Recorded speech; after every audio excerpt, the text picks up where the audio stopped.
袁世凯是否接受了21条？已是终身大总统的他，为何还要出卖中国？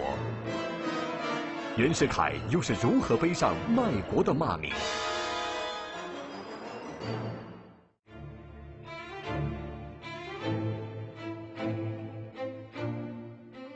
日本人提出来的，日本国民在南满洲做工业或者是农业的用房租赁，或者是购买其需用之地亩，但是也批了购买有碍完全领土，所以日本一分地他也没买去。在天津博物馆里存放着由袁世凯亲笔批示的21条的原件。从这些历史的证物中，我们依稀可以看到当年袁世凯心中的纠结与矛盾，以及在强敌之间周旋的痛苦抉择。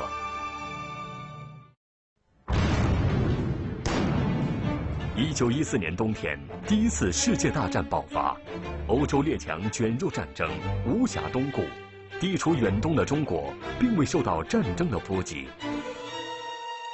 1915年1月18日的一个夜晚，在毫无征兆的情况下，从东京刚刚回到北京的日本驻华公使日志毅突然要求觐见袁世凯。他递交了一份日本政要起草的21条的条文，并威胁袁世凯不许泄露条款内容，否则将以武力对付中国。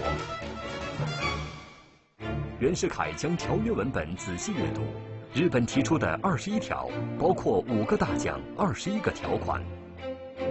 这些条文不仅攫取了德国在山东的利益，而且加入了诸如中国中央政府需聘请日本人做顾问、中日合办警察、两国共用同一军械等条款，是饱含灭亡中国的耻辱条约。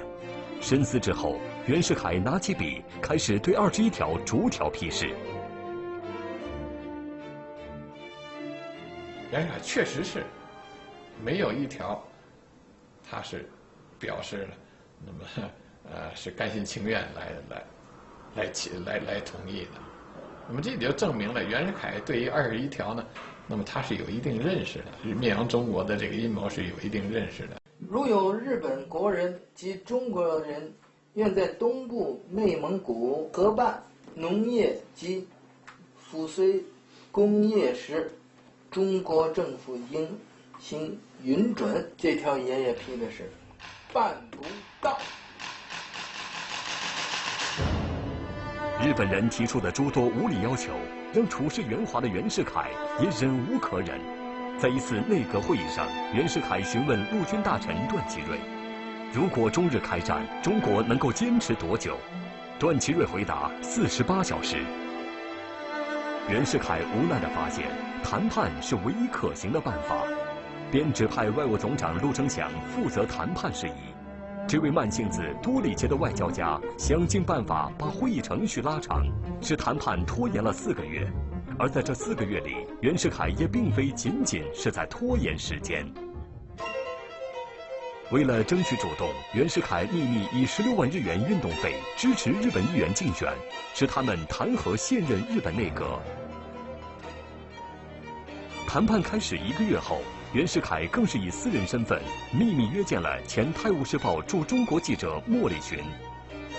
随后不久，日本强迫中国接受21条的新闻，赫然以匿名的方式刊登在英美各国主要的报纸刊物上。迫于美英等国的压力，日本做出了部分让步，修改后的条约被称为民四条约。原来21条中最恶劣的干涉中国内政的部分全部删除，这使得中国免于沦为日本的殖民地。在面向全国发布的通告中，袁世凯向全体国民坦言，在日本的最后通牒的不断催逼之下，自己不得不答允签字的无奈。棘手痛心，残愤焦急，亡者已矣，来日方长。日本既有极大政略，谋定已久，此后但有进行，断无终止。除此竞争世界，公理强权势相对待，人有强权之可逞，我无公理之可言，长此中古，何以为国？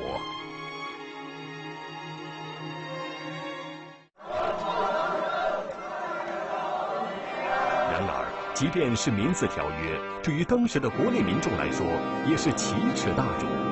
大家已经没有心思研究里面所包含的外交努力和技巧，迅速风起了学潮和报纸舆论的抗议，不断地击打着通过外交努力挽救中国的袁世凯疲惫的神经。这位中华民国曾经民心所向的大总统，对中华民国所谓的民主彻底失望了。